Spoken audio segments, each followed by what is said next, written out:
السلام عليكم. خلينا ندخل في الموضوع على طول. إحساسك في الحياة حاجة مهمة، لكن في البيزنس الإحساس لوحده ممكن يكسر شركة بالكامل.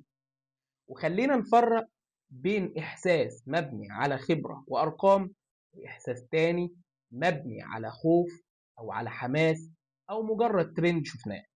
يمكن أغلب القرارات الغلط بتيجي من واحدة من الثلاث جمل دول: أنا حاسس المنتج ده هيكسر الدنيا، الناس كلها بتعمل كده، هي جت علينا، العميل ده انا مش مطمن له.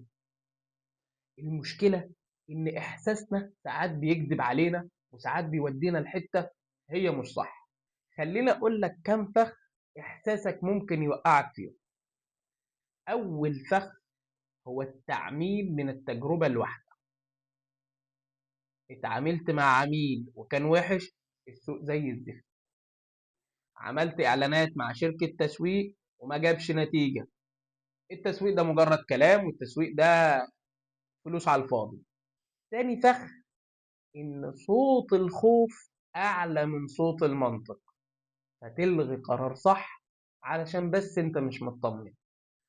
فاكرين لما كنا بنمسح الإجابة الصح ونكتب مكانها إجابة غلط في الامتحانات؟ أهو جاي من الفخ ده. تالت فخ الانبهار بالترند، ودي اللي واقع فيه كتير من أصحاب الشركات الصغيرة والمتوسطة دلوقتي. تشوف حد عمل ترند ونجح عايز تقلده من غير ما تفهم ايه السياق اللي خلى الترند ده ينجح معاه. طب والحل ايه؟ نعمل ايه؟ نلغي احساسنا تماما؟ لا، انا مش بقول لك الغي احساسك ولا امشي ورا الارقام من غير حاجه. الفكره ان تحول احساسك لنظام.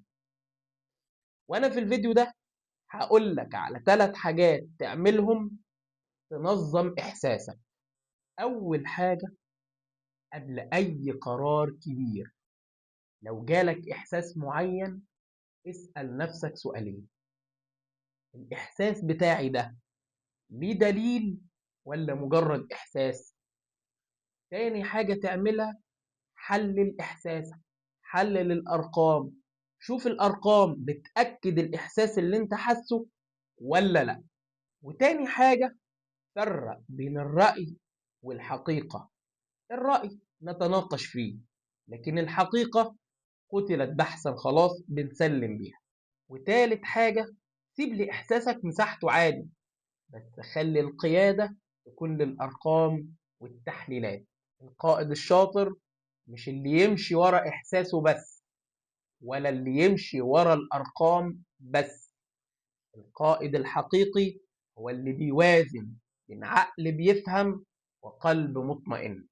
وده دوري معاك، أطلعك من فوضى المشاعر لمنطقة القرار الواضح. وخليك فاكر شعارنا دايما: التسويق مش مجرد كلام.